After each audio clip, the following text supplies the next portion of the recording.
love Redacted. I wore that old metal reminder today. It's basic, acquired in a time when neither of us knew what was truly on offer. Maybe you would have found something more interesting looking. But that's the cynical view, barely if at all representative of how I feel and felt about it. You had it personalised, beloved scratches of a soul committed. Committed to a mistake, of course. Well, actually, maybe I disagree. I feel like exploring that quickly. To what extent are our past mistakes truly just that? Mistakes. I'd argue that few of these indiscretions really quantifies things that the future would be better off had they never happened. I mean that specifically in regards to their learning potential. I'd never dream to discredit the negative ramifications of long surpassed traumas. Ones that are, in part, a reality due to my actions especially. I believe that if we are truly honest with ourselves, we can pick out every memory we'd like to act differently in, reshaping our current circumstances for what we perceive to be a better tomorrow, but what would that achieve? A deviation from our true reality for one more suited to our dreams. It sounds nice, but we just find a whole new set of problems in exchange for our old ones. Better to act in the present rather than dwell on the past to achieve a more idyllic future. Except in the instance of learning from it. Wishing it were different is pointless, but learning from it is invaluable. Anyway, I'm digressing from my point. I don't often wear the thing.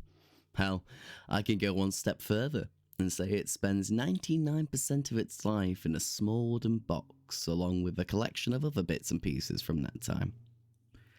An old poem, a birthday card, and a few tiny paintings. I revisit the box every now and again. It's my little rock, I suppose. A box of memories that all absolutely happened and help ground me back to reality when life gets a little chaotic. They aren't all good memories, but they teach me the same lesson every time. Be a good man. That's the more succinct version, but I'll explain. I've not always been the best person. I suppose everyone can come to that conclusion one way or another. It's part of the parcel of growing up, isn't it? Looking back and seeing that you weren't always in the right like you thought you were all those years ago. Leading towards those very few, genuine mistakes that we wish we could take back. I don't languish in those thoughts, at least not negatively, only constructively. Accepting my faults and learning how to smooth out the edges. Better studied, more experience, seeing the world through more than my own perspective. It makes me wonder if there is such a thing as a most ideal person.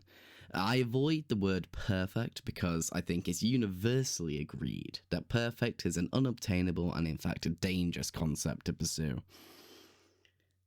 Are they intelligent? I'd argue that not everyone cares about that. Are they pretty?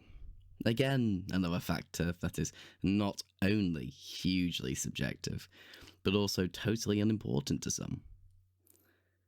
Are they determined? Funny? Ambitious? Caring? Hell, they could be any of these or none of them at all. So I suppose on that basis, then, we can only strive towards one thing. Being a good soul. If we can achieve that, then a lot of other positive attributes may come naturally. So how do we be a good soul? That's likely one of the most divisive yet simple questions out there. Do good deeds, perhaps. Have pure intentions. Be selfless and kind.